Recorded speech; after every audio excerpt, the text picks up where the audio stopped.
ஆண்டவராகிய இயேசு கிறிஸ்துவின் நாமத்தினாலே உங்கள் யாவருக்கும் என் அன்பின் வாழ்த்துக்கள். எல்லோரும் சந்தோஷமாயிருக்கிறீங்களா? சந்தோஷமாயிருங்கள். எப்பொழுதும் கர்த்தருக்குள் சந்தோஷமாயிருங்கள். இன்றைய தேவனுடைய வார்த்தை ஆபத்து காலத்தில். இன்றைய தேவனுடைய வார்த்தை ஆபத்து காலத்தில். வாங்கள் தேவனுடைய வார்த்தையை பொறுமையாக, நிதானமாக, விசுவாசத்துடன் நாம் கேட்போம்.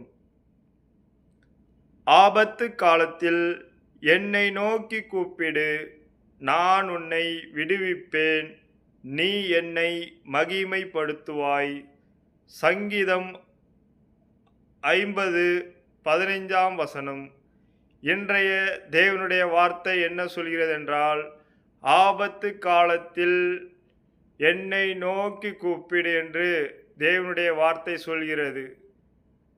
நாம் நம்முடைய கர்த்தரை நோக்கி கூப்பிடாமல் நம்முடைய ஆபத்து காலத்தில் நம்மளுடைய உறவினர்களை நோக்கி கூப்பிடுகிறோம்.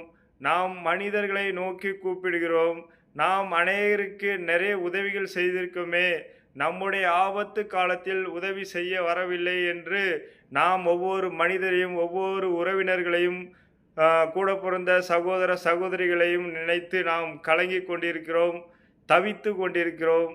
நீங்கள் அந்த நல்லா இருக்கும் சூழலில் தேவன் உங்களை கொண்டு உங்கள் உறவினர்களுக்கோ உங்கள் சம்பந்தப்பட்ட நண்பர்களுக்கோ உதவி செய்தீர்கள். ஆனால் தேவன் என்ன சொல்கிறார்? உங்கள் ஆபத்து காலத்தில் என்னை நோக்கி கூப்பிடு என்று சொல்கிறார். உங்களுக்கு எப்படிப்பட்ட ஆபத்து இருந்தாலும் நீங்கள் தேவனை நோக்கி கூப்பிடுங்கள்.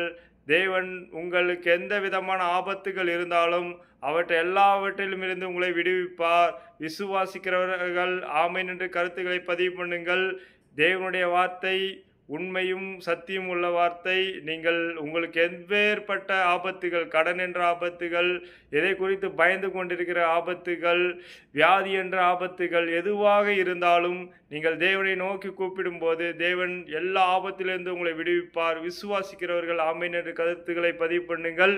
இன்றைய தேவனுடைய வார்த்தையை பொறுமையாக, நிதானமாக, விசுவாசத்துடன் பார்த்த கேட்ட உங்கள் யாவரையும் தேவன் தாமே ஆசீர்வதித்து உங்களை பெருக செய்வார். Thank you friends. மறக்காமல் சப்ஸ்கிரைப் பண்ணுங்கள், லைக் பண்ணுங்கள், கமெண்ட் பண்ணுங்கள். எதை செய்தாலும் தேவனுக்கென்று செய்யுங்கள். தேவ நாம மகிமைப்பட செய்யுங்கள். Thank you friends.